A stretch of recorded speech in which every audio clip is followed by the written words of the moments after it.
Combien sommes-nous à vouloir évoluer dans notre vie sans vraiment se donner les moyens d'y arriver? Concrétiser des rêves qu'on remet toujours au lendemain. Pourtant, les jours passent et quand on prend conscience qu'on ne pourra plus rattraper ce temps, alors on comprend l'importance d'agir ici, tout de suite et maintenant. Je m'appelle Manal, je suis passionnée de voyage et de découverte et ce que j'aime par-dessus tout, c'est vivre des expériences qui donnent du sens à ma vie. Aujourd'hui, mon ambition est de partager avec vous des idées nouvelles pour plus de valeur dans votre vie. Moi-même, je cherche constamment à améliorer mon quotidien et je fais souvent de belles découvertes que je vais partager avec vous chaque semaine dans une ambiance décontractée et bienveillante. J'ai imaginé ce talk show comme un moment de divertissement qui vous apporte en même temps des conseils utiles pour upgrader votre vie. Ensemble, nous pouvons atteindre l'objectif ultime, devenir la meilleure version de nous-mêmes. Bienvenue dans le Manal Show.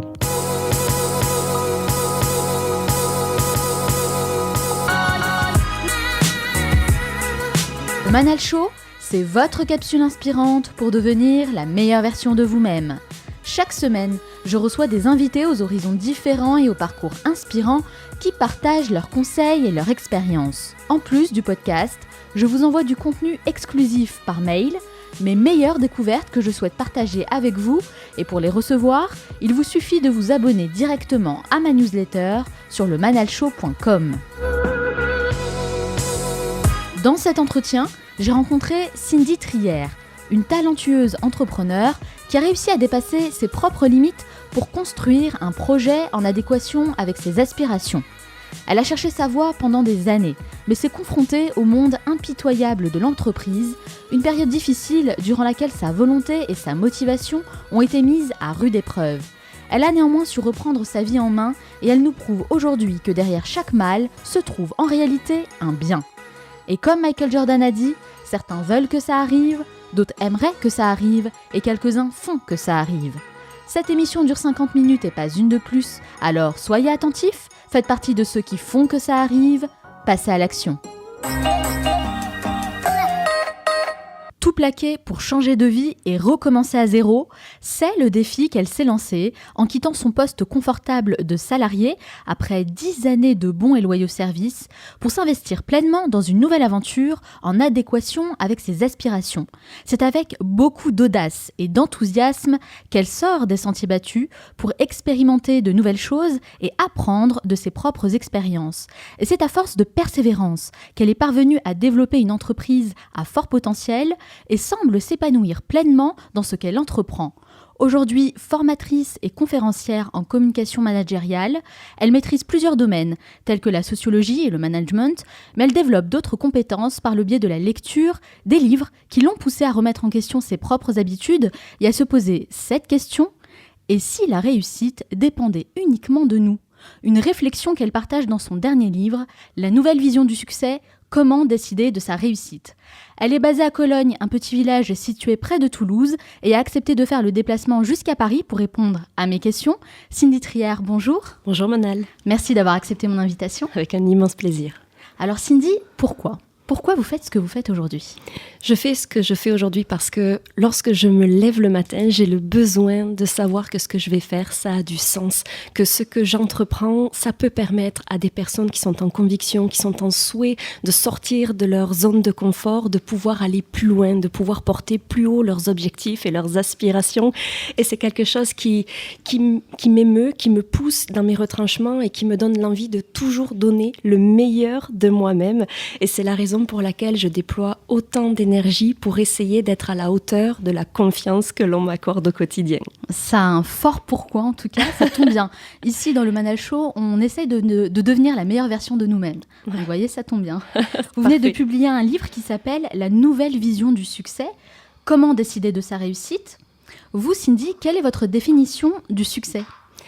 Je crois que le succès, pour moi, c'est simplement l'aptitude, la volonté, la détermination de se donner les moyens d'essayer de tendre vers quelque chose qui fait que l'on est en accord avec nous-mêmes. Qu'importe de gagner des millions, qu'importe que de fouler le tapis rouge, pour moi, la définition même du succès, de la réussite, c'est simplement de tendre vers quelque chose qui nous épanouit pleinement et avec lequel on se sent aligné, on se sent en accord. Pour moi, c'est ceci, le succès. Être en accord avec ses aspirations. Totalement. Et ses valeurs aussi. Et ses valeurs, oui. Dans votre livre, vous dites d'ailleurs que nous sommes tous à même de décider de notre propre réussite, donc que la réussite ne dépend que de nous. Oui. Qu'entendez-vous par là ? Pouvez-vous développer un peu plus cette idée ? Je crois très fondamentalement que l'on n'est pas moins qu'acteur, moteur et décisionnaire de notre propre vie. Autrement dit, bien sûr que nous sommes sujets à des aléas, à des obstacles, à des choses qui nous réfrènent, qui nous freinent, qui nous blessent, qui nous heurtent parfois. Mais je suis vraiment dans la volonté de dire que quelque part, il est possible pour nous de nous conditionner à l'atteinte des objectifs que nous nous fixons. Quand bien même nous avons peur de l'échec, et j'ai peur de l'échec, je dois l'avouer, c'est de se dire qu'en soi, ce n'est pas une fin, c'est un apprentissage. On apprend chaque jour et en ce sens-là, je crois que l'on est acteur de notre propre réussite. Et vous, qu'est-ce qui vous a amené à penser comme ça aujourd'hui ? Est-ce que c'est un état d'esprit que vous avez toujours eu ? Je crois que c'est quelque chose que j'avais enfoui au plus profond de moi depuis très longtemps, mais je pense que c'est dès l'âge de 17 ans et la succession d'expériences professionnelles qui ont été aussi constructives que parfois douloureuses, blessantes, qui m'ont véritablement amenée à me dire qu'est-ce que je peux faire à mon humble niveau pour me sortir de toutes ces choses qui, en cette période de ma vie, m'apportaient a priori plus de tracas que d'épanouissement, mais c'est véritablement aujourd'hui d'avoir pris le choix de prendre le contre-pied de toutes ces situations et de pouvoir parvenir à donner du sens à ce que l'on réalise. Vous êtes vraiment devenue actrice de votre propre vie, coup. Je crois, oui. Est-ce que vous avez connu justement des échecs ou des épreuves qui ont été difficiles à surmonter ? Oui, un certain nombre, je dirais que 2 ont profondément marqué la personne que je suis. C'est la première anecdote, elle est relatée dans le premier chapitre de mon tout premier ouvrage. J'avais entre 18 et 20 ans et j'ai eu l'extraordinaire opportunité que de coordonner une mission pour Médecins du Monde dans l'humanitaire et où j'avais pour travail que d'encadrer une équipe sur le terrain auprès des personnes qui se prostituaient sur Montpellier.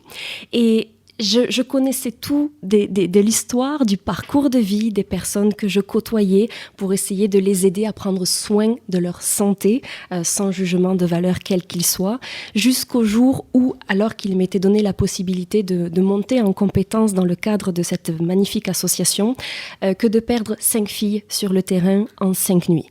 Et ceci, ça a été un choc psychologique extrêmement fort, qui m'a fait réaliser que j'avais la chance incroyable que d'avoir un toit, que d'avoir une famille qui veillait sur moi et surtout que j'étais vivante. Et cette révélation de se dire, bon sang, on peut avoir des tracas au quotidien, des souffrances, mais qu'est-ce que c'est quand on est vivant et quand on a la chance de pouvoir décider de son corps et de son intellect. Ça vous a permis de relativiser sur tout le reste. C'est le mot magique, relativiser, oui. Vous avez travaillé durant 10 ans en tant que salarié, avant de vous lancer à votre propre compte. Qu'est-ce qui vous a donné envie d'entreprendre ? Oh, c'est une très belle question. Je crois que la dernière expérience qui a été la mienne a été sans doute celle qui m'a poussée le plus dans mes retranchements. J'ai connu ce que l'on appelle un peu trivialement la mise au placard. Et c'est quelque chose qui a été d'une telle violence pour moi que j'en étais arrivée à avoir perdu totalement l'estime de moi-même. J'avais le sentiment de ne plus être crédible, de ne plus être légitime, de ne plus être à ma place nulle part. Même physiquement devant un miroir, je ne supportais plus ma présence. Et c'était un rouage, quelque chose qui se passait dans ma tête et que j'étais capable d'analyser et qui en même temps me déroutait parce que je n'arrivais pas à prendre le contre-pied de ce qui se passait dans ma tête. Vous dites mise au placard, oui. Comment ça se passe concrètement quand on est mis au placard comme ça dans une entreprise ? La mise au placard, c'est quand vous gérez 45 salariés, c'est quand vous avez un portefeuille de 200 à 300 clients, c'est quand vous travaillez 10 heures d'arrache-pied, que vous donnez tout votre cœur dans l'entreprise et que l'on vous propose à un moment donné de prendre la gérance de l'entreprise, ce qui vous semble être totalement incroyable. Finalement, on vous accorde de la confiance, du crédit. Et j'avais déjà à cette époque-là le projet de créer ma propre entreprise sur un secteur totalement différent. Et la chef d'entreprise de l'époque a mal vécu mon refus et de fait a fait appel au service d'une autre jeune femme qui, lorsqu'elle est arrivée, eh bien, toutes les deux ont pris, je pense, le souhait de me mettre un petit peu en distance. Mes supports ont été détruits, l'ordinateur, le téléphone a été supprimé, je n'avais plus le droit de parler à mes équipes, plus le droit de répondre au téléphone. Et je n'ai même pas eu le droit de dire au revoir à mes équipes le jour où je suis partie. Et à peu près tous les 3-4 matins, j'étais convoquée dans le cadre d'un entretien pour me remettre en question sur un sujet dont j'ignorais ni les tenants et les aboutissants. Et la personne qui m'a remplacée, quand bien même j'avais tenu le poste pendant autant de temps, je n'avais pas le droit de lui adresser la parole, ni de lui transmettre le savoir-faire acquis. Et cette expérience m'a beaucoup touchée, je ne l'ai pas comprise. Et c'est très dur en tout cas à vivre. Hein. Je sens encore beaucoup d'émotions d'ailleurs quand vous en parlez. Je m'en excuse d'ailleurs. C'est normal, c'est tout à fait normal. Comment on fait face à ce genre de choses ? Eh bien, je pense que je dois un immense merci à mon compagnon de l'époque qui est devenu mon mari, parce que il a cru en moi, il n'a jamais douté de moi, il ne m'a pas remis en question. J'en étais arrivée à me demander si c'est moi qui provoquais la situation, c'est-à-dire qu'on en vient à se sentir responsable de la situation qui nous arrive. Et en ce sens-là, le fait même qu'il croit en ma parole, ça a été un premier point d'ancrage pour me dire que je n'affabulais pas, que je le ressentais pleinement et que les 5 ou 6 personnes qui avaient vécu comme moi précédemment, puisqu'il y avait une rotation sur le poste extrêmement importante, j'ai compris de fait pourquoi. Et à ce moment-là de ma vie, je me suis dit, soit tu t'éteins totalement, soit tu te bats. Et à ce moment-là, j'ai eu envie, non pas de me venger, absolument pas, c'est un mot très fort et je ne l'aime pas beaucoup, je dois l'avouer, mais j'ai eu envie de prendre ma revanche. Et ma revanche, c'était quelque chose qui pour moi se révélait comme quelque chose de constructif, de sain, puisque j'avais l'envie de me dire, certes, tu n'as plus confiance en toi aujourd'hui, mais fais tout ce que tu peux pour essayer de reprendre cette croyance en toi pour pouvoir protéger, préserver, dans le cadre de tes fonctions, des personnes qui pourraient être confrontées aux situations professionnelles que tu as vécues. Finalement, cette épreuve, aussi difficile soit-elle, a été la meilleure chose qui vous est arrivée. Exactement. Et je crois qu'aujourd'hui, pour rien au monde, je ne voudrais revenir en arrière sur quoi que ce soit, parce que je pense que toutes les gifles, tous les murs symboliques que l'on peut prendre dans une vie, quelque part, je pense qu'ils n'arrivent pas forcément au hasard et que quand on est un peu plus lucide et en recul, quelques mois, quelques années plus tard, ça se fait pas tout de suite. Ça se fait pas tout de suite, évidemment. On est bien d'accord. Ouais. Eh bien, on se rend compte que ça nous a permis, je pense, d'avoir un tempérament un peu plus fort, un peu plus solide et quelque part, de rendre notre caractère plus affirmé et plus engagé aussi. Alors, comment on passe de salarié à entrepreneur, surtout dans votre situation qui n'était pas si facile ? Je crois que ça a été à un moment décisif de se dire, ok, quel est le ratio entre le risque et l'opportunité ? Le risque, c'est de t'éteindre, c'est de perdre tout ce que tu as pu construire jusqu'à présent. Et certes, tu vas peut-être manger des patates à la fin du mois. Peut-être que tu n'arriveras pas forcément à te dégager un salaire pendant la première, deuxième, troisième année qui va suivre, mais reprends tes études. Et mon mari, à cette époque-là, une chance inouïe, a obtenu un CDI et il m'a offert la liberté que de reprendre mes études et de me donner cette chance, de fait, de me réinvestir pleinement dans ce projet de construction. Et ça, c'est important d'avoir quelqu'un qui vous soutient, qui croit en vous. Et c'est d'ailleurs peut-être même pour nos auditeurs un des premiers conseils que je peux donner aujourd'hui dans le cadre de mes fonctions de consultante. Si vous souhaitez vous mettre à votre compte, assurez-vous que les personnes qui vous entourent puissent être des personnes relais qui ne vont pas porter de jugement et qui vont croire en la viabilité ou à minima en ce que vous êtes capable de porter. C'est important de bien s'entourer et comme on dit, oui. On est l'addition des 5 personnes qui nous entourent et qui sont le plus proches de nous en tout Tim cas. Ron, j'adore cette citation. Donc vous êtes d'accord avec ça ? Oh, je la partage au centuple. On le dit souvent dans le Manal Show qu'il faut vraiment bien s'entourer. C'est un conseil en tout cas qu'on ne cesse de répéter. Il faut en tout cas le mettre en pratique. Qu'est-ce qui vous a aidé sinon concrètement en fait à devenir entrepreneur ? Ce qui m'a aidée également, c'est que je me suis levée un beau matin avec une idée totalement farfelue, totalement saugrenue, n'ayant pas confiance en moi, je le répète. J'avais peur de me lancer toute seule. Et pourtant, je souhaitais rester le capitaine du navire que j'allais créer. Et j'ai osé, je ne sais sur quel coup de tête, voilà, qu'est-ce qui a fait que j'ai osé le faire ? Mais j'ai demandé à l'ancien directeur d'établissement, François Baudet, qui était parmi les 10 têtes pensantes d'Airbus Central Entity, donc dans notre région toulousaine, c'était une grande personne, à qui j'ai demandé de devenir mon associé. Et le fait qu'il ait accepté, qu'il ait vu en moi autre chose qu'un tout petit bout de femme de 1m62. Ça a été extraordinaire parce que c'était pour moi la première pierre à l'édifice, que quelqu'un puisse penser que j'étais capable de porter un projet. En tout cas, c'est une belle histoire, une belle rencontre. Et finalement, je me dis qu'on attire à nous les bonnes choses quand on est dans un état d'esprit positif. Oh que oui, et d'ailleurs vous me faites un pont tout trouvé avec un des chapitres de ce nouvel ouvrage, La nouvelle vision du succès, comment décider de sa réussite. C'est ce que l'on appelle, je pense que vous serez d'accord avec moi, la loi d'attraction. Exactement. Où il est capable finalement, un peu à l'image de la loi de la gravité, et si j'ai un stylo dans les mains, que je le lâche, il va être attiré irrémédiablement vers le sol. Et bien de la même manière, la loi d'attraction, c'est d'expliquer de manière très simple que nous sommes constitués finalement d'une succession de petites boules d'énergie. Et ces boules d'énergie, elles se câblent sur une fréquence et l'on est capable, en fonction de ce que l'on pense, de ce que l'on vit, de ce que l'on ressent, d'attirer à nous des personnes, des situations, des événements qui vont être câblés sur la même fréquence.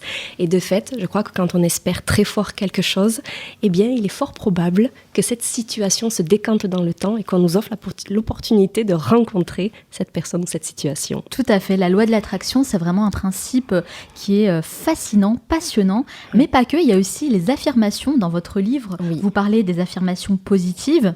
C'est un principe que j'ai déjà beaucoup évoqué dans le Manal Show et que je suis moi-même.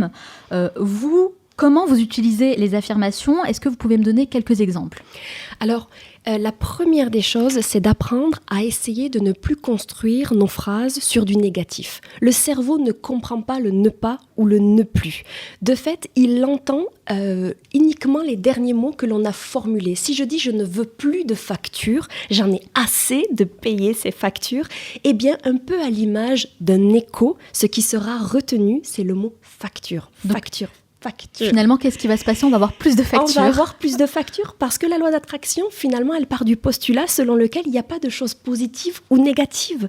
On le ressent et de fait, on l'attire potentiellement à nous. Du coup, on va se dire, je vais avoir une promotion, de sorte que l'on attire à nous plus de rentrées d'argent que de sortie d'argent. C'est un exemple tout bête, mais fort utile, de la même manière que si on rencontre beaucoup de gens qui viennent me voir, notamment dans le cadre d'une vocation professionnelle, mais qui partagent aussi leurs souffrances personnelles et qui peuvent, par exemple, être en souffrance d'être célibataire.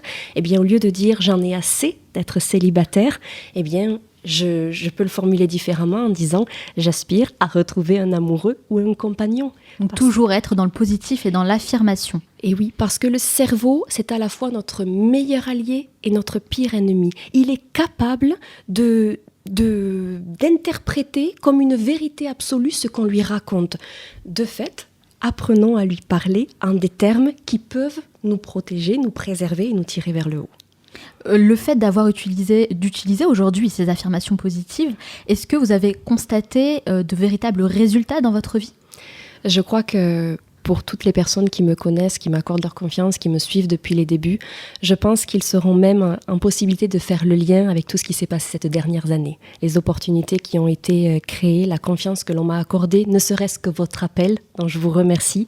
Ce sont des choses auxquelles j'espérais, auxquelles j'aspirais et qui sont arrivées. Et quelque part, je les avais dans un coin de mon cœur et dans un coin de ma tête, formulées très clairement. Alors vous avez parlé des affirmations positives. Est-ce que vous avez d'autres rituels quotidiens que vous mettez en place et qui vous aident dans la vie de tous les jours ? Il en est un que je pratique très très régulièrement lorsque je suis gagnée par le stress, par l'angoisse, que j'ai le sentiment que je vais presque reculer face à un obstacle. Il y a une astuce extraordinairement simple et utile à laquelle je me réfère.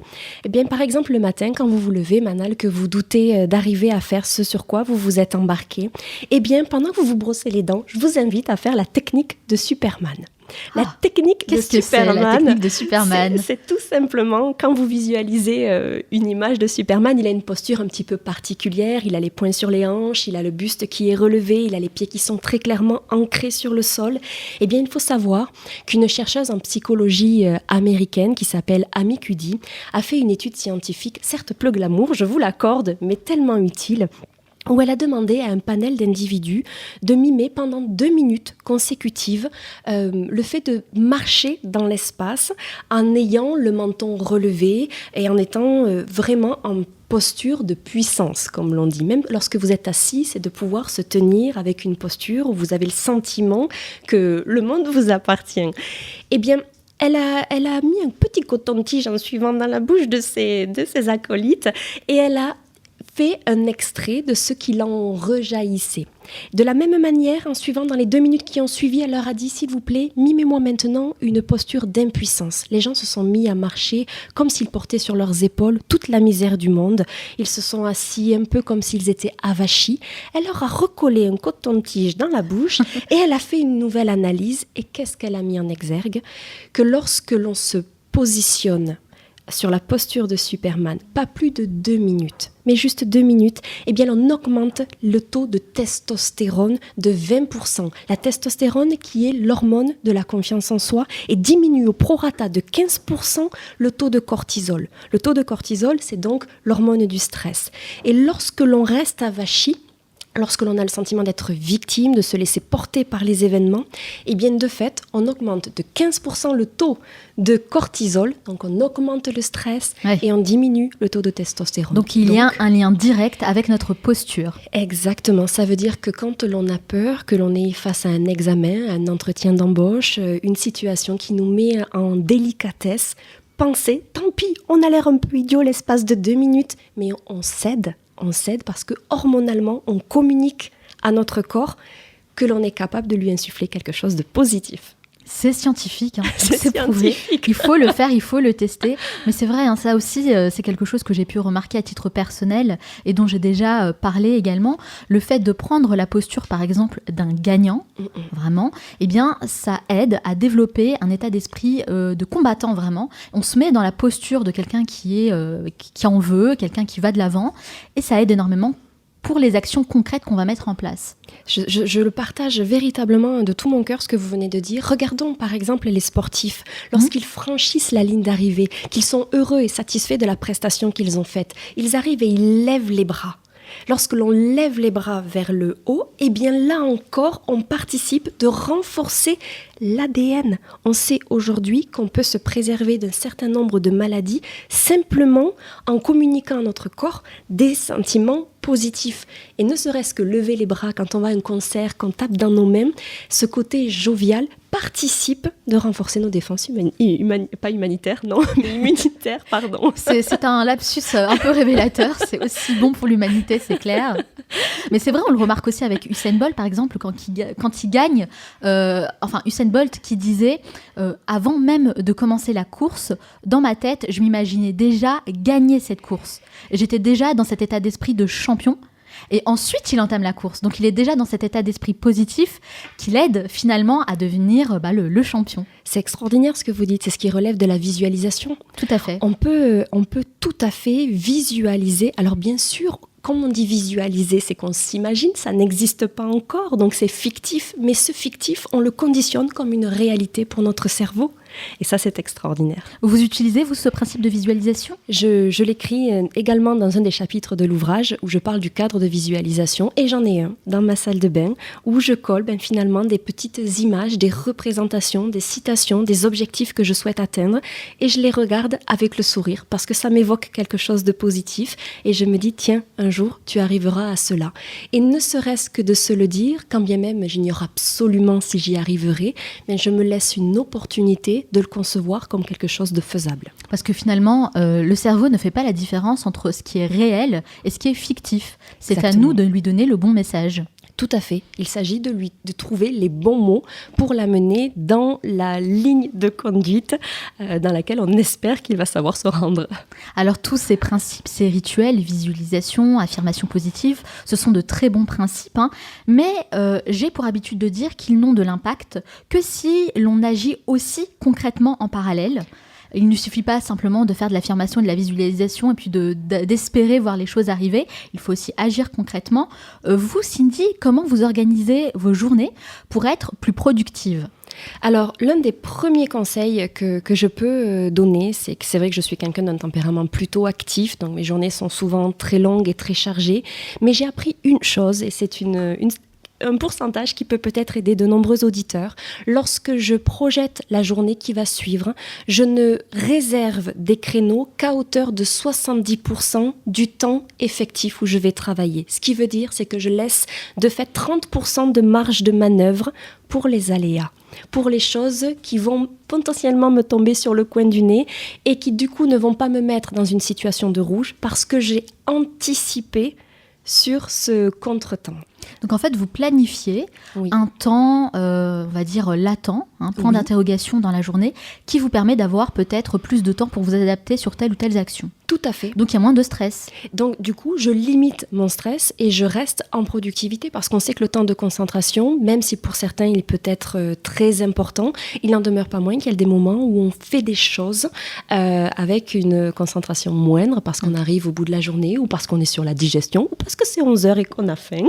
Et donc du coup, c'est d'essayer de trouver les créneaux en respect de notre rythme biologique qui vont faire qu'à certains instants, nous sommes extrêmement productifs et en concentration et qu'à d'autres, eh bien, on a le temps de pallier à des événements impromptus, de sorte que nous puissions ne pas nous mettre dans le rouge pour les choses qui ont été cartographiées en amont. Vous, à quel moment vous vous sentez le plus productive ? Le matin.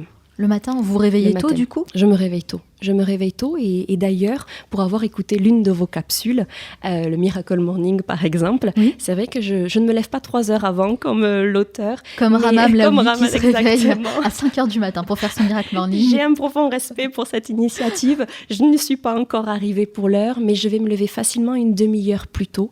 Et depuis que je le fais, je me sens beaucoup plus sereine parce que ce sont les seuls moments de la journée où je pense à ma journée, mais où j'y pense avec des neurones qui cogitent un tout petit peu moins rapidement et c'est fort précieux. Et vous vous réveillez à quelle heure à peu près ?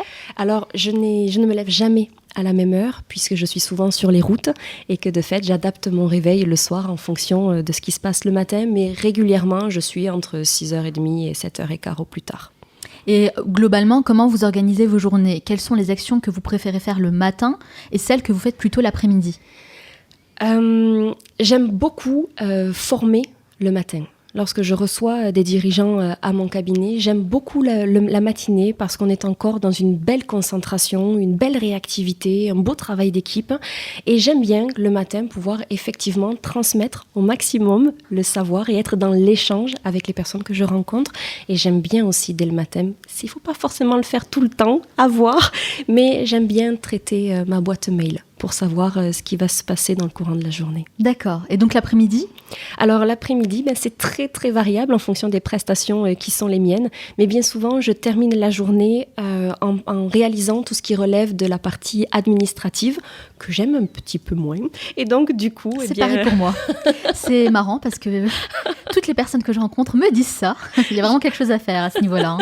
Je crois que quand on est une personne de terrain dans l'action, nous asseoir derrière un bureau pour faire des factures ou pour faire de l'administratif ou de la comptabilité, c'est un petit peu plus difficile. Mais je préfère le faire en fin de journée pour me dire que j'ai fait malgré tout ce qu'il convenait de faire pour commencer une nouvelle journée du bon pied. C'est clair que c'est un sentiment de satisfaction, j'imagine. Je suis un peu dans le même cas, qui fait vraiment plaisir. Mais vous savez, récemment, j'ai reçu dans mon émission Pascal Legrand, qui est coach et formateur expert en développement personnel et qui a partagé un excellent conseil avec nous, qui nous a dit qu'il était très important d'accorder un moment précis dans la semaine pour faire quelque chose qu'on aime, qui nous passionne, vraiment un moment rien que pour soi, où on ne pense pas boulot, on ne pense pas travail. Est-ce que c'est quelque chose que vous faites aussi ? Alors, je trouve qu'effectivement, c'est un conseil extrêmement bienvenu. Pendant un temps, avec le développement de l'entreprise, je ne respectais pas suffisamment cet énoncé qui est pourtant véritablement capital pour avoir un équilibre aussi entre vie professionnelle et vie personnelle. Mais j'ose dire souvent que ma petite bouée d'oxygène, c'est d'aller balader mon toutou quand je rentre. Et le fait d'habiter dans une jolie campagne, c'est aussi l'opportunité de respirer l'air frais et puis d'avoir un temps pour soi pour laisser décanter et retomber un petit peu la pression de la journée. Donc ça, c'est important, prendre rendez-vous avec soi et le noter dans votre agenda comme faisant partie d'une priorité. C'est excellemment bien dit. Dans votre premier livre, Cindy, vous partagez cette citation de Confucius. « La plus grande gloire n'est pas de ne jamais tomber, mais de se relever à chaque chute. » Cette citation nous pousse à réfléchir sur l'échec et la réussite. Vous, quel a été le plus gros échec que vous ayez connu jusqu'à présent ? Le plus gros échec, c'est sans doute celui d'être resté dans une situation qui ne me convenait pas. Dans laquelle je ne m'épanouissais pas parce que les missions, les tâches qui m'étaient allouées ne correspondaient pas à mon tempérament, mais d'être resté quelque part par crainte de ne pas pouvoir manger à la fin du mois, du coup de rester dans un métier dans lequel je ne m'épanouissais pas. Ça, je l'ai vécu un peu comme quelque chose dont je ne suis pas forcément très fière, mais je dirais que le plus gros échec, qui n'en est peut-être pas un, mais que j'ai eu beaucoup de mal à accepter, c'est la fuite, tout simplement. Je l'ai vécu comme quelque chose de très lâche. Lorsque je vous ai parlé en début d'émission de la perte de ces 5 dames sur le terrain, j'ai fui. J'ai fui, tout simplement. Je n'ai pas eu le courage à cette période de ma vie de rester dans cette association et j'ai changé de ville parce que je n'arrivais plus à voir en Montpellier bien le soleil, la plage et les bars dansants, mais je voyais des abribus et je voyais de la souffrance et je voyais tout ce que ça sous-entendait. Et donc du coup, je n'ai pas été très fière de moi. Que d'avoir fui. Voilà, ça c'est mon plus gros peut-être regret. Et à partir de là, je me suis dit que je ne voulais plus vivre avec des regrets. Voilà. D'accord. Il faut parler également, vous dites toutes les années passées dans l'entreprise à rester, à faire des missions qui ne me convenaient pas, dans un cadre qui ne me convenait pas non plus, mais finalement je le faisais pour avoir un salaire à la fin du mois. Ça c'est vraiment quelque chose, je pense, qui parle à beaucoup de gens, puisque c'est le cas de beaucoup de personnes aujourd'hui, d'avoir comme on dit, une vie par défaut. Oui. Comment à un moment donné justement on arrive à mettre de côté cette problématique de l'argent ? Parce que c'est quand même important. Ce côté financier qui nous garde comme ça prisonniers, qui nous menotte un petit peu, un travail qu'on déteste. Je crois que la première des choses, c'est de parvenir à faire le point sur ses finances. Et quand je dis faire le point sur ses finances, c'est pas simplement de regarder ce qui nous reste à la fin du mois sur le compte. C'est de pouvoir savoir quels sont nos postes de dépenses. C'est de comprendre où nous procédons à des dépenses qui sont incompressibles, et où il y a des dépenses dont nous pourrions potentiellement nous passer et voir quelles sont les petites sommes consécutives que nous pouvons épargner. Et ceci, c'est déjà rassurant parce qu'on se dit que finalement, on peut y arriver. Et quand bien même, ce serait 5, 6, 7, 8, 10 euros. On ne demande pas d'épargner 1000 euros quand on touche le SMIC, par exemple. Mais ces petites sommes peuvent nous permettre de nous offrir des formations en ligne. Aujourd'hui, on peut aussi dire merci à ces formations en ligne qui sont financièrement plus accessibles et qui peuvent nous offrir d'avoir une vision différente et de pouvoir nous projeter avec la conviction que certes on se met en danger, mais que le capital risque, il est peut-être pas aussi fort que ce que notre cerveau reptilien, qui est le stress de survie, nous disait au départ. Donc ça rationalise que d'épargner petit à petit et de se dire comment aussi j'investis mon argent. Et ça, malheureusement, je le crois, à l'école ou dans nos formations initiales, nous n'y sommes pas sensibilisés. C'est pas quelque chose qu'on apprend à faire, évidemment, à l'école. Oui. En fait, c'est vraiment de définir un plan, c'est d'avoir un véritable plan et de le suivre à la lettre pour pouvoir atteindre son objectif. Et ce que vous dites de suivre à la lettre un plan, je vous rejoins là encore et merci pour tout ce que vous dites parce que dans le premier ouvrage, j'explique en 6 points comment on peut atteindre un objectif. Et la première des choses, c'est de définir un plan précis. Si demain vous voulez un nouvel emploi ou une nouvelle voiture, vous ne pouvez pas simplement vous dire j'aspire à un nouveau poste. Quelle fonction, quel statut, quel salaire, dans quelle entreprise, avec quel type de valeur, dans quelle zone géographique. Ça, c'est définir un projet. Et plus il est abouti, plus il est précis, plus il est étayé et plus il permet à notre cerveau de conditionner le fait qu'on sait ce vers quoi nous voulons tendre. Ça, c'est vraiment très important. C'est la première étape quand on veut entreprendre quelque chose, vraiment de définir un plan précis. Vous savez, Cindy, je me dis finalement, les gens prennent le temps de préparer, par exemple, un voyage, un road trip. Oui, mais on ne prend pas vraiment le temps de définir un plan précis pour atteindre un objectif de vie. Et ça, c'est important quand même. Et oui, parce que ça nous fait peur. Parce qu'on a le sentiment qu'on ne va pas être forcément capable. Parce que là, immédiatement, on se dit, mais est-ce qui je suis pour pouvoir prétendre à telle chose ? Est-ce que je vais y arriver ? Est-ce que j'en suis capable ? Toutes ces questions nous parasitent au quotidien. Si on reprend le système des affirmations positives et qu'on ne se dit plus « si j'y arrivais », mais quand j'y arriverai ? Le quand j'y arriverai suppose, et c'est le deuxième conseil que je pourrais vous donner, c'est au-delà du plan précis, c'est de donner une date butoir. Pas seulement de se dire j'aimerais avoir un travail à la rentrée scolaire ou au deuxième semestre, beaucoup trop flou. Il faut pouvoir se fixer une date précise avec un jour, un mois et une année. Et là, notre cerveau comprend qu'il doit, à partir de maintenant, activer un certain nombre de leviers pour pouvoir atteindre en temps et en heure l'objectif que l'on s'est fixé. Ça me rappelle beaucoup ce que dit un auteur qui m'inspire beaucoup, qui s'appelle T. Harv Eker, dans un livre qui s'appelle Avoir un esprit millionnaire, il me semble, que j'ai lu, qui est dans ma bibliothèque, qui est excellent d'ailleurs, et qui nous conseille vraiment de définir avec précision ce qu'on attend vraiment de la vie finalement, de définir une date, de définir ce qu'on a envie de gagner, combien on veut investir. Par exemple, le fait de dire j'aimerais gagner ma vie, j'aimerais être riche, ce n'est pas suffisant. Il faut même définir combien vous voulez gagner par mois et à quel moment, combien de temps vous laissez pour arriver à ce salaire-là. Exactement, mais exactement. Je rebondis parce que je voudrais pas abîmer ce que vous venez de dire. Mais quand même, Cindy, le fait de définir un plan, voilà, tout ce dont on vient de parler, ce sont des principes extrêmement importants. Mais vous l'avez dit, vous êtes d'accord avec moi, ce ne sont pas des choses qu'on apprend à l'école. Oui. Du coup, vous, quand vous êtes passé de salarié à entrepreneur, comment vous avez fait pour mettre en pratique ces principes-là ? Comment vous les avez découverts ? Parce que c'est des choses quand même que je vois vous maîtrisez plutôt bien et que vous mettez en place pour votre entreprise. Je crois que pour la première fois de ma vie, j'en suis venue à faire preuve un petit peu moins d'aspect cartésien pour m'accorder la liberté d'écouter ma petite voix. Souvent, quand on dit écouter sa petite voix, on se dit mais d'où elle vient ? Est-ce qu'elle est très saine dans sa tête ? Mais je crois très sincèrement que finalement, à l'intérieur, on a déjà les réponses. Faut-il qu'on s'autorise, ne serait-ce qu'à se dire que ces réponses, elles sont potentiellement louables et bienvenues pour nous, puisqu'on n'a jamais confiance en nous ou très peu confiance en nous. Donc ça a été d'écouter ma petite voix et de me dire ok, maintenant tu sais que tu as dans les tripes, tu sais que tu as dans le sang la volonté de devenir entrepreneur. C'était une conviction tellement forte que la question qui se posait, elle était subsidiaire mais très importante, c'est maintenant quels moyens tu te donnes pour. Et c'est de là, quand vous me disiez lire les bibliothèques, tout ce que vous pouvez mettre, les articles, les conférences, les séminaires, les formations, toutes ces choses-là, en allant s'inspirer auprès de personnes qui ont déjà réussi ou qui se sont déjà essayées. Et maintenant, il y a une chose que j'ai entendue un jour qui m'a profondément aidée pour développer mon entreprise. Dites-moi, oui. C'est un monsieur, alors je m'excuse, je ne me souviens plus de son nom, mais qui a dit quelque chose comme ceci: il est important d'accepter le fait d'être le petit d'un plus grand.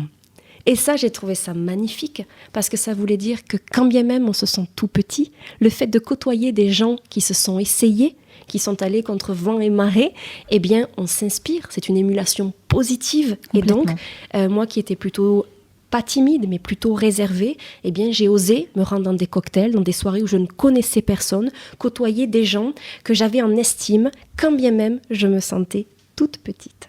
Oui, ça c'est vraiment un excellent conseil en effet. Ça revient un petit peu ce qu'on disait tout à l'heure, choisir son entourage, mais également côtoyer des personnes, comme vous dites, qui ont réussi ou qui nous inspirent par ce qu'elles font et oser aller vraiment à leur rencontre. Oui, vraiment. Et je crois qu'il faut même se lancer un défi, c'est de pouvoir rédiger un courrier, quelque chose, quelques lignes, un mail à des personnes dont on pense que jamais elles nous répondront. Qu'est-ce qu'on a à perdre au final ? Mais c'est ne serait-ce que d'avoir osé prendre un bout de papier ou avoir allumé notre ordinateur et avoir envoyé ce mail-là, on peut être fier d'avoir tenté de limiter nos appréhensions ou la peur du jugement ou du regard d'autrui et d'avoir actionné, ne serait-ce qu'un levier, vers une opportunité qui pourrait en suivant se révéler positive pour nous. Complètement. Comme j'ai l'habitude de dire, c'est oser sortir de votre zone de confort. Tout à fait. Mettez-vous en danger. Ah oui. Ayez peur. C'est vrai que c'est bien d'avoir peur et utilisez cette peur comme moteur pour faire de grandes choses. Absolument pour d'accord. dépasser vos limites. Ça va, on est sur la même longueur d'onde. Tout à fait.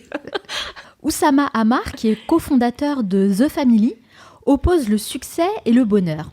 En fait, il dit que dans la vie, il faut choisir. Soit on veut être heureux, soit on veut avoir du succès. Les deux sont difficilement compatibles. Est-ce que vous êtes d'accord avec ça ? Faut-il choisir, finalement, entre bonheur et succès ? C'est une question extrêmement intéressante et pour le coup, je suis confuse, mais j'irai pas tout à fait dans ce sens-là, dans la mesure où je pense que le succès n'est pas forcément, tel qu'on le disait préalablement, le fait d'atteindre des choses extraordinaires. Je pense que le succès, la réussite, c'est quand on est en accord avec nous-mêmes, et être en accord avec nous-mêmes, ça nous donne plus de chances que d'être dans quelque chose où on s'accepte pleinement et où on se sent heureux. Et pour moi, je pense que je suis en train de vivre ma réussite personnelle pour le simple fait que je suis heureuse de faire ce que je fais, tout simplement, et humblement, et sans aucune prétention, et à mon niveau. Vous avez trouvé les deux, bonheur et succès. Je crois, oui. Et avec le recul, y a-t-il une chose que vous referiez différemment ? Eh bien, là, je crois qu'aujourd'hui, spontanément, je vous dirais non. Parce que chaque fois que je me suis trompée, j'en ai souffert à l'instant T, et à chaque fois, je crois que j'en suis sortie avec une analyse plus pertinente, plus concluante, et qu'elle m'a aidée à rebondir. Et aujourd'hui, mon entreprise s'appelle Tremplin Carrière, c'est pas pour rien, c'est parce que le mot tremplin, il a un sens très fort pour moi. Donc, aucun regret, vous referiez tout de la même manière ? Oui, et puis sans doute que je referai des bêtises, mais c'est pas grave. Je mesure toujours 1m62, j'ai pas beaucoup plus grandi, mais je crois que dans ma tête, j'ai quand même un peu évolué. Même par rapport à, vous savez, l'expérience que vous avez partagée avec moi tout à l'heure, quand vous étiez en entreprise et qu'on vous a mis au placard, il n'y a pas quelque chose peut-être que vous auriez aimé faire ou dire différemment ? Je pense que sans doute, c'est une très bonne question, exact. Je pense que lorsque j'ai quitté cette entreprise, j'ai été jusqu'à être terrifiée, mais vraiment terrifiée au sens propre du terme, à l'idée de recroiser ces deux personnes. Et je pense que là encore, je ne me suis pas sentie fière avec ceci, fière de me dire qu'à ce moment-là, je ne me prenais pas vraiment en main. Et donc, du coup, je pense que peut-être, si quelque chose se reproduisait de la sorte, je pense que j'aimerais être capable de prendre mon courage à deux mains et de pouvoir leur dire tout haut ce que je ressentais sans doute tout bas. En tout cas, maintenant, avec les enseignements que vous avez tirés de vos expériences, de vos lectures, de vos expériences professionnelles aussi, je pense que vous seriez en mesure de leur tenir tête. Eh bien, je l'espère, Manal. Quel est le meilleur conseil qu'on vous ait donné jusqu'à présent ? Le meilleur conseil que l'on m'ait donné, c'est de croire en le fait que nous sommes capables de faire de belles choses. Point. C'est vraiment le fait que l'on m'ait donné la possibilité de penser que nous pouvions être à l'origine des belles choses que nous créons. Cindy, vous avez déjà écrit 2 livres, Oui. et je crois même que vous êtes en train de travailler sur le 3e. Si mes sources sont bonnes. Vos sources sont bonnes.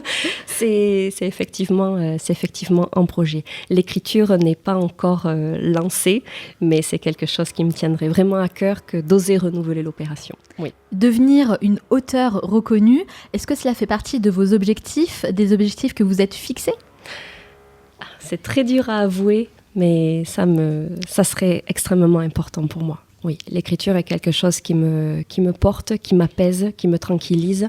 Et surtout, c'est de se dire qu'à moindre coût, on peut offrir la possibilité à celles et ceux qui en ont besoin d'aller piocher une certaine inspiration sur des thématiques qui pourraient, pourquoi pas, changer leur perception et donc peut-être enclencher des nouvelles choses dans leur vie. Comme vous avez découvert des enseignements dans certains livres que vous avez lus, vous aimeriez partager vous-même des enseignements que vous avez vécus. Tout à fait. C'est exactement cela.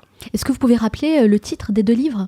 Alors le premier s'appelle Audace, enthousiasme et persévérance. Un petit clin d'œil d'ailleurs dans le pitch, que vous avez sûrement remarqué. Exactement, je vous en remercie.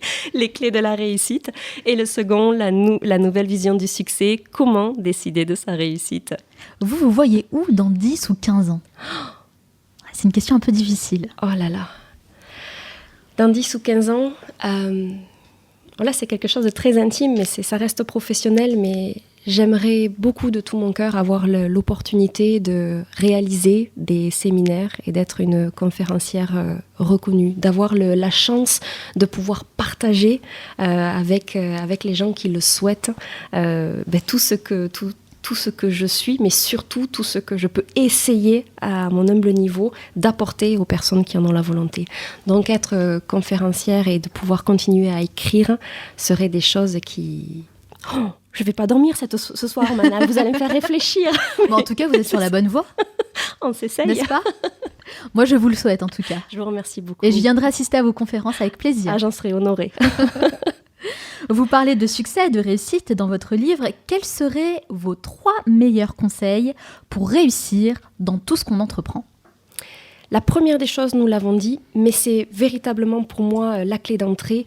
On définit un objectif extrêmement précis et on le pose sur papier. On ne le garde pas dans un coin de notre tête. On le verbalise, on l'écrit, on le structure. La deuxième chose, c'est de fixer une date butoir. Et la troisième, c'est d'évaluer quelles sont les concessions que nous sommes prêts à faire pour réaliser l'atteinte de ces objectifs. Autrement dit, bien souvent, on aspire à quelque chose, mais on l'idéalise et on ne prend pas forcément la mesure de ce que ça peut sous-entendre derrière. Donc, troisième conseil, prendre bien soin de faire ceci. C'est vrai que le 3e conseil me parle beaucoup. C'est important de prendre en considération le fait de faire des concessions, surtout quand on décide de devenir entrepreneur ou pour n'importe quel projet en fait qu'on décide d'entreprendre, parce que finalement, on ne peut pas tout avoir dans la vie. On est d'accord. On peut simplement tenter d'y arriver et de le faire en connaissance de cause. Merci beaucoup Cindy d'avoir répondu à toutes mes questions et merci d'avoir partagé ces 3 excellents conseils. Mais attention, ce n'est pas encore tout à fait fini. J'ai un petit rituel à la fin de chaque interview. Je pose une série de questions rafales. Il faut répondre le plus spontanément possible, sans trop réfléchir. Le but, c'est de mieux vous connaître. Ça dure 1 minute 30. Est-ce que vous êtes prête ? Prête. C'est parti. Quelle est la première chose que vous faites en vous levant le matin ? Je vais à la salle de bain et j'allume la musique. Quel métier vous rêviez de faire étant enfant ? Oh, j'aurais bien aimé être Céline Dion ou Marie-Josée Pérec. Quelle est la personne que vous admirez le plus ? J'ai énormément d'estime pour Philippe Croizon dont je vous parlais précédemment. Pour vous, quelle est la personne qui incarne le mieux le mot réussite ? Je crois qu'il n'y a pas une personne, mais il y a des personnes, toutes celles et ceux qui sont partis de rien et qui ont essayé de construire quelque chose avec conviction. Quel est le dernier livre que vous avez lu ? La santé des dirigeants d'Olivier Torres. Quel livre offririez-vous en premier ? David Gemmell, Druss, la légende. Extraordinaire, rien à voir avec le travail, mais ça ouvre l'esprit, c'est très plaisant. Quelle est votre plus grande peur ? La peur de l'échec, la peur de ne pas atteindre mes objectifs, aussi paradoxal que ça puisse être. Quelle est la chose dont vous êtes le plus fier ? Le fait d'avoir pu créer une entreprise qui a du sens pour moi. Quel animal vous représente le mieux ? Un cheval sauvage. Quelle application utilisez-vous le plus ? Google Calendar. Quel est l'endroit où vous aimez aller pour vous ressourcer ? En bord de rivière ou en bord d'un lac à la montagne. Quel est votre film ou documentaire préféré ? À l'état sauvage avec Mike Horn. J'aime beaucoup. Quelle est la chose à laquelle vous croyez et que les autres considèrent comme une folie ? La loi d'attraction. Quel a été le moment le plus marquant de votre vie ? Le jour de mon mariage, au travers des témoignages d'amitié extraordinaires que nous avons reçus. Qu'est-ce qui vous agace le plus dans la vie ? Le manque de ponctualité et le manque d'ouverture d'esprit. Quel est votre plus grand regret ? Tout ce que nous avons pu dire tout à l'heure, mais pas au-delà. Quelle est la mauvaise habitude dont vous aimeriez vous débarrasser ? J'aimerais savoir faire preuve d'un peu plus de recul et de vivre un peu moins la pression telle que je me la mets. Selon vos proches, quelle est votre plus grande qualité ? Je crois le fait d'oser, la ténacité. Et selon vous, quel est votre plus grand défaut ? L'impatience. Quelle est la dernière chose que vous faites avant de dormir ? Je monte les escaliers et avant de rentrer dans ma chambre, je dis bonne nuit mon chéri. Merci beaucoup Cindy d'avoir répondu à toutes mes questions. Alors, juste pour la ponctualité, je confirme, Cindy, vous êtes très ponctuelle, vous étiez même en avance à notre rendez-vous d'1 heure, alors que vous venez de Toulouse quand même. Hein. Tout à fait, je m'en excuse. Oh non, au contraire, c'est très agréable. C'est plutôt, on a l'habitude de voir l'inverse justement, que les gens soient toujours en retard, et moi c'est vraiment quelque chose qui m'agace. Ah bon, alors c'est parfait. Donc la ponctualité c'est parfait. Merci Cindy Trier d'avoir répondu à toutes mes questions. Si on veut en savoir davantage, où peut-on vous retrouver ? Sur le site internet www.tremplincarrière.com ou sur la chaîne YouTube Tremplin Carrière où chaque semaine je diffuse une petite vidéo de 3 minutes 30 sur des thèmes en lien avec la communication managériale, la gestion des conflits, l'emploi ou la reconversion professionnelle. Très bien, donc le site internet et la chaîne YouTube qu'on va partager nous aussi sur le site du Manal Show. Merci encore. Merci à vous. Je vous souhaite beaucoup de succès dans tous vos futurs projets. À vous en retour et merci pour la qualité de votre accueil. Merci Cindy. Au revoir. J'espère que cet entretien avec Cindy Trier et tous ses conseils vont vous aider à mieux définir votre vision du succès pour réussir à vous épanouir dans tout ce que vous entreprendrez. Et n'oubliez pas, ne restez pas passif, passez à l'action. Si l'émission vous a plu, rendez-vous dès maintenant sur Apple Podcast pour laisser 5 étoiles. C'est ce qui m'aide le plus à faire connaître cette émission, alors je compte sur vous. Nous, on se retrouve la semaine prochaine pour un nouvel épisode. D'ici là, on reste en contact sur la page Facebook du Manal Show. Ciao !